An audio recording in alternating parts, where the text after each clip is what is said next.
म्हणजे हिंदू धर्म, मुस्लिम, हिंदू मुस्लिम वगैरे तो धर्म नाही. तो मानव धर्म, मानवाने मानवाशी कसं वागायचं. मुलाचा धर्म असेल, वडिलांचा धर्म असेल, आईचा धर्म असेल, भावाचा धर्म असेल, बहिणीचा धर्म असेल, शेजाऱ्याचा धर्म असेल, राजाचा धर्म असेल, तो धर्म कसा पाळायचा हे आतून येतं.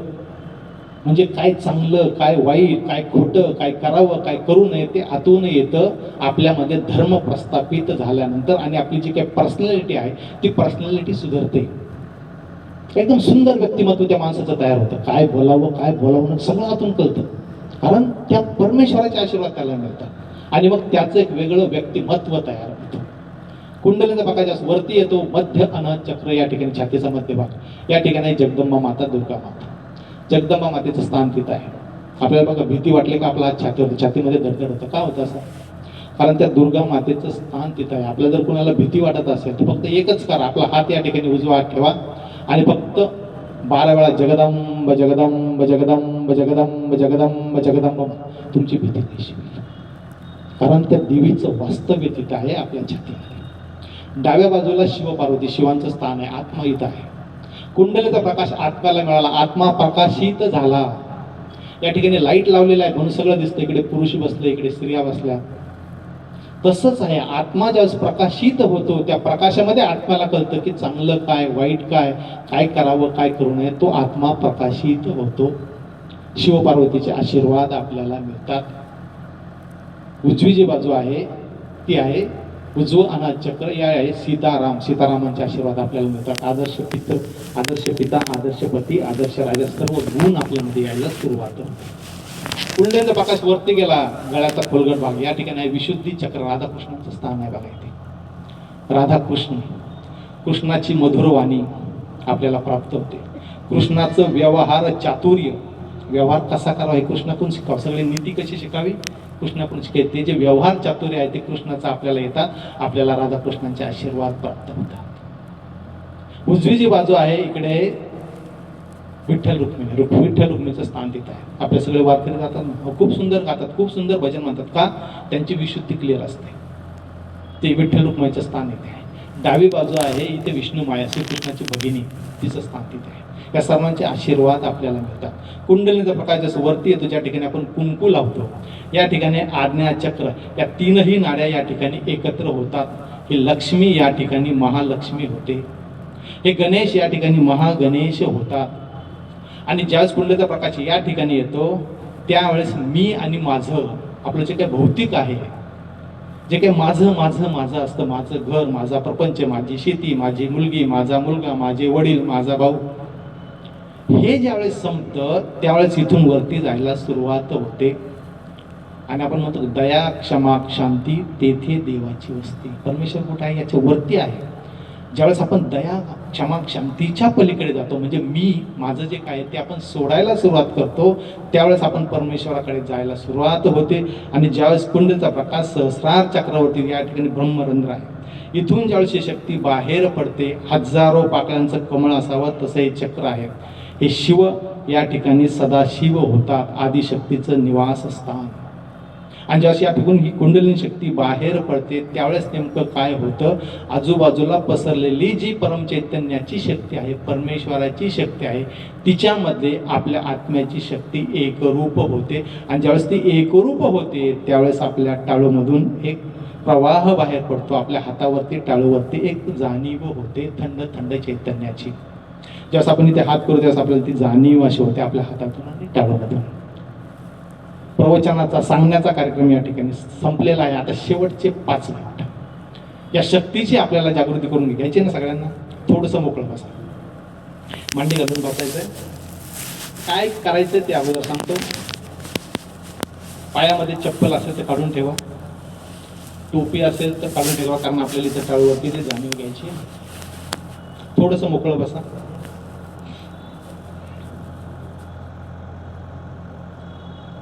इथे एक योगी बसलेले आहेत.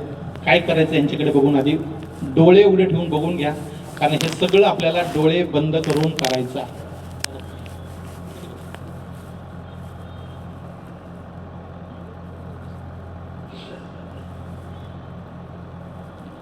अगोदर डोळे उघडे ठेवून बघा, नंतर डोळे बंद करून करायचं आहे. मी सांगेल की सुरुवातीला दोन्ही हात मांडीवरती ठेवा, या पद्धतीने मांडीवरती ठेवायचे. आपण प्रसाद घेताना ठेवतो ना त्या पद्धतीने. आणि एकदम आपलं रिलॅक्स बसायचं, असं एकदम ताट वगैरे काही गरज नाही, एकदम शांत. फक्त पाठीचा काना ताट ठेवायचा, पाठीचा काना ताट ठेवायचा. मी सुरुवातीला सांगेल की आपला उजवा हात जमिनीवर पालथा ठेवा. आपला जो उजवा हात आहे तो जमिनीवर पालथा ठेवायचा आहे. आणि डावा हात कोपरा टाकून आकाशाकडे, तळवा स्वतःकडे, या पद्धतीने. एक हात उजवा जमिनीवर असेल, डावा आकाशाकडे असेल, तळवा स्वतःकडे असेल. आता हे का करायचंय तर मगाशी जे सांगितलं होतं डावी आणि उजवी, बरोबर, डावीकडे नको उजवीकडे नको, म्हणून आपण काही प्रार्थना घेणार आहोत. हे ठेवल्यानंतर मी जी काही प्रार्थना म्हणेल ती मनातल्या मनात म्हणायची आहे. एवढं करून झालं की मी सांगेल आपले दोन्ही हात मांडीवरती घ्या, दोन्ही हात परत मांडीवरती घ्यायचे. आणि यानंतरच्या सगळ्या क्रिया उजव्या हाताने करायच्या आहेत. मी सांगेल सुरुवातीला की उजवा हात छातीवरती डाव्या बाजूला ठेवा, या पद्धतीने दाबून धरायचा. छातीवरती डाव्या बाजूला, जिथे आपलं हृदय आहे, हृदयाचे ठोके पडतात त्या ठिकाणी दाबून धरायचा. लक्ष त्या ठिकाणी द्यायचं आहे. काही प्रार्थना सांगेल ती मनातल्या मनात म्हणायची आहे. त्यानंतर तोच हात कपाळावरती आडवा दाबून धरायचा आहे. मान थोडीशी पुढे झुकवायची आहे. आपण डोकं दुखताना दाबतो ना त्या पद्धतीने थोडासा हात दाबायचा, मान थोडीशी खाली झुकवायची आहे. काही प्रार्थना सांगेल ती मनातल्या मनात म्हणायची आहे. आणि त्यानंतर तोच हात डोक्याच्या मागे ठेवायचा आहे. आपल्या हातावरती डोकं झेलून धरायचे या पद्धतीने. एक प्रार्थना सांगेल ती मनातल्या मनात म्हणायची आहे. आणि त्यानंतर आपला हाताचा तळवा टाळूवरती दाबून धरायचा आहे. हाताचे बोट ताट असतील, तळवा ठेवायचा, बोट नाही, या पद्धतीने दाबून धरायचा. आणि घड्याळाच्या काट्याच्या दिशेने 7 वेळा फिरवायचा आहे. आपली ही जी कातडी आहे ही कातडी हल्ली पाहिजे, घासायचा नाही, दाबायचा आणि गोल फिरवायचा आहे घड्याळाच्या काट्याच्या दिशेने. हे फिरवत असताना मनामध्येच काही मी प्रार्थना म्हणेल ती म्हणायची आहे. हे फिरवून झालं की आपला हात अलगद वरती उचलायचा, 1 इंच 2 इंच टाळूपासून लांब जवळ. आपला टाळू आणि हात याच्यामध्ये आपल्याला काही जाणीव होते का याकडे त्यावेळेस सगळ्यांनी लक्ष द्यायचं. लांब जवळ, अतिशय जवळ घ्यायचं, मग हळूहळू लांब घ्यायचं. आपले टाळू आणि हात याच्यामध्ये आपल्याला काही जाणीव होते का, ओढलं जातंय का, थंड असेल गरम असेल, आपल्या हाताला काही स्पर्शित होतंय का, याकडे सगळ्यांनी लक्ष द्यायचं. लांब जवळ मागे पुढे मी सांगेल सगळं या पद्धतीने डोळे बंद करून करायचं. ते फिलिंग जी आहे ती जाणीव आहे ती घ्यायची, नंतर हात मांडीवर. त्यानंतर मी सांगेल डाव्या हाताने फक्त चेक करा. तर डाव्या हाताने फक्त चेक करायचं. जसं उजव्या हाताला जाणवलं तसं डाव्या हाताला जाणवलं का, लांब जवळ वरती खाली मागे पुढे, बस एवढंच करायचं आहे. दोन्ही हात मांडीवर एवढंच करायचं आहे. फक्त हे सगळं करताना डोळे बंद करायचे आहेत. रामदास स्वामींनी एकदा हा प्रश्न विचारला होता की महाराज, आत्मसाक्षात्कारासाठी किती वेळ लागेल? त्याने सांगितलं तर क्षणाचाही विलंब नाही, पण घेणाऱ्याची शुद्ध इच्छा पाहिजे, देणारा कुणीतरी समर्थ पाहिजे. तुम्ही ज्या अर्थी एवढ्या तन्मयतेने इथे बसलेला त्या अर्थी तुमची शुद्ध इच्छा आहे. परमपूज्य माताजींनी आतापर्यंत लाखो लोकांना दिलेलं आहे. तुम्हालाही मिळणार नाही, त्यात कुठलीही शंका नाही. त्यामुळे हे सगळं घडणार आहे. आता आपण सगळ्यांनी दोन्ही हात मांडीवरती ठेवायचे. आणखी एक गोष्ट अशी की हे सगळं परमपूज्य श्रीमातांच्या कृपेत होणार आहे, तिकडून येणार आहे. मी फक्त तुम्हाला सांगतोय, मी फक्त गाईड करतोय, मी तुम्हाला काही देणार नाही आहे. आपल्यामधलीच शक्ती आहे, आपल्यामधली शक्ती जागृत होणार आहे परमपूज्य माताजींच्या कृपेमध्ये. ती जाणीव, आपल्या शक्तीची जाणीव आपल्याला होणार आहे. तर देणाऱ्या परमपूज्य श्रीमाता जे आहेत, आपण सगळेजण परमपूज्य श्रीमातेंना नमस्कार करूया. सगळ्यांनी नमस्कार करायचा आहे,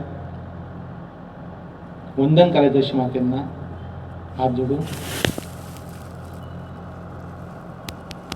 प्रार्थना करूया, परमपूज्य श्रीमाताजी कृपा करून आमच्यामधील श्री कुंडलिनी शक्ती जागृत होऊ द्या. नमस्कार करूया. दोन्ही हात मांडीवरती,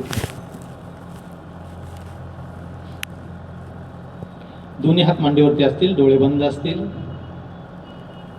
एक थोड्या वेळासाठी कुणीही डोळे उघडायचे नाही. जर डोळे उघडले तर आपलं चित्त बाहेर जातं. चित्त बाहेर गेलं की आपल्याला व्यवस्थित जाणीव होणार नाही. म्हणून कोण चुकतं कोण बरोबर इकडे कुठेही लक्ष द्यायचं नाही. डोळे बंद, दोन्ही हात मांडीवरती. आपला उजवा हात जमिनीवर पालथा ठेवायचा आहे आणि डावा हात कोपरात वाकून आकाशाकडे. उजवा हात जमिनीवर असेल, डावा हात आकाशाकडे असेल. मनामध्येच प्रार्थना करूया. परमपूज्य श्री माताजी, कृपा करून आमची डावी व उजवी बाजू शुद्ध होऊ द्या, संतुलित होऊ द्या. परमपूज्य श्री माताजी, कृपा करून आमच्या डाव्या व उजव्या बाजूकडील सर्व दोष, सर्व बाधा, सर्व जडत्व, सर्व अतिरिक्त उष्णता भूमी तत्वामध्ये व आकाश तत्वामध्ये विलीन होऊ द्यात, विलीन होऊ द्यात, विलीन होऊ द्यात.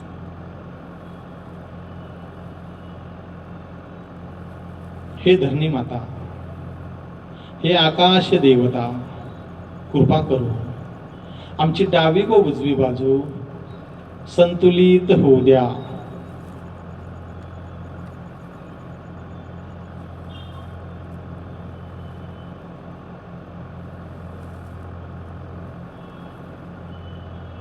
दोन्ही हात मांडीवरती, डोळे बंद असतील.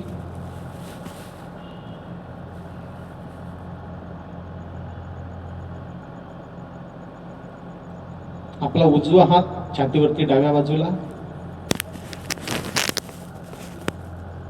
लक्ष छातीवरती डाव्या बाजूला आपल्या हृदयाच्या ठिकाणी.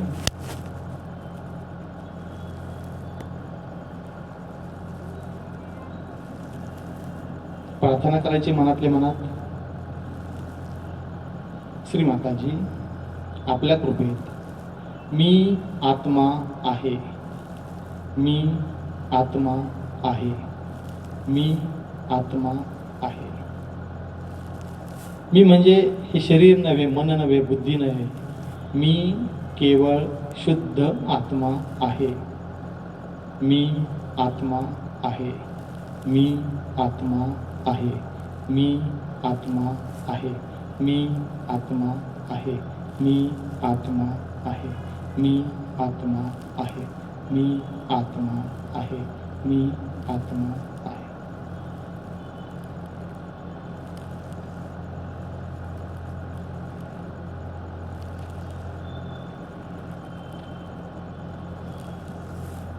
तोच हात आता कपाळावर आडवा दाबून धरायचा आहे. मान थोडीशी पुढे झुकवायची आहे. डोळे बंदच असतील. या ठिकाणी फक्त 2च वेळा प्रार्थना करायची. मी सर्वांना क्षमा केली आहे. माझा कुणावरही राग नाही. मी सर्वांना क्षमा केली आहे. माझा कुणावरही राग नाही. आणि अगदी मनापासून सगळ्यांना क्षमा करून टाकायची. ज्याच्यावर आपण रागवलं असेल त्याला अगदी मनापासून क्षमा करून टाकायची.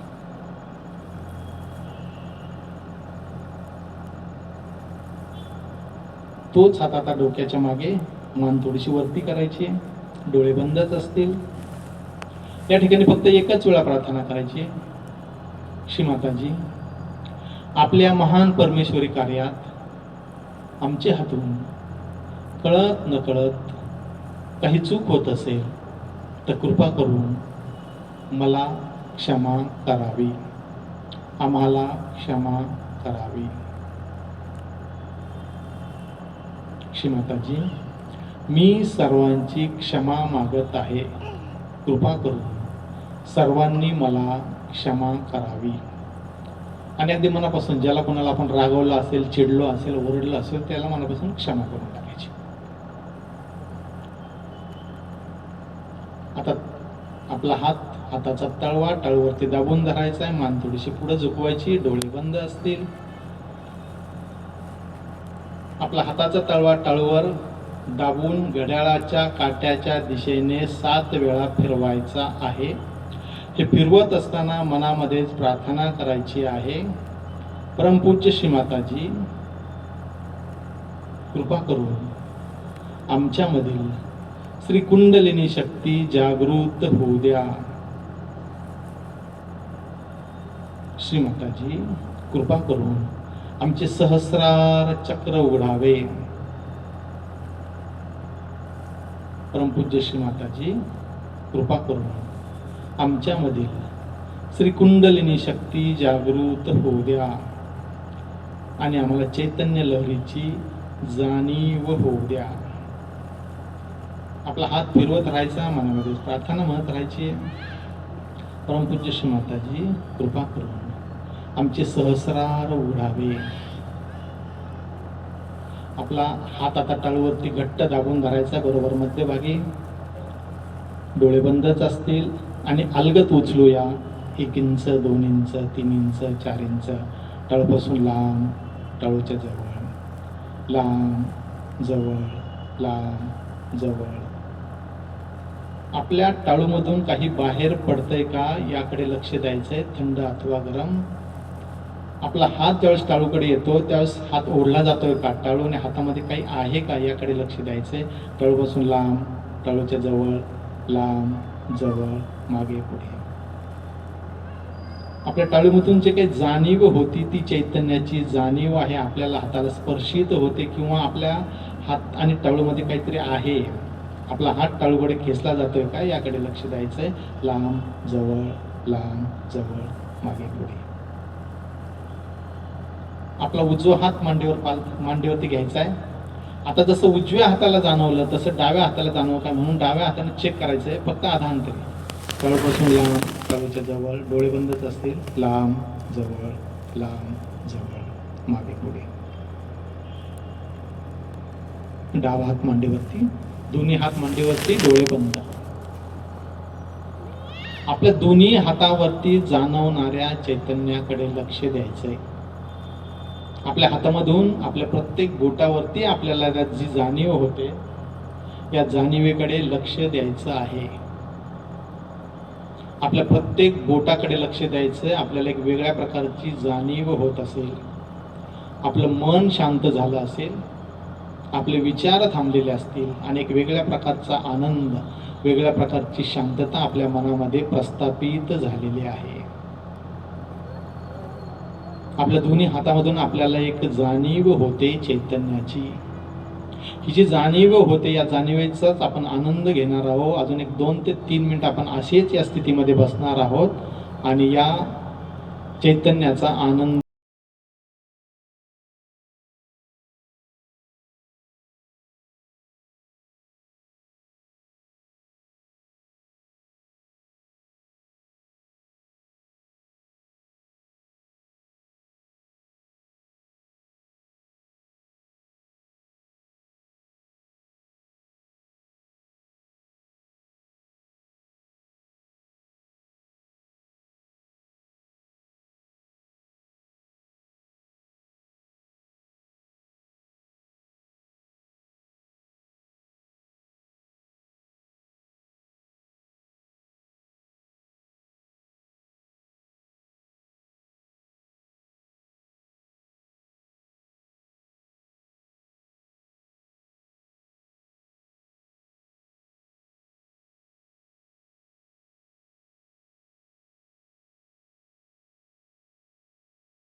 इथे नातं आहे फक्त आत्म्याचं परमात्म्याशी, जीवाचं शिवाशी.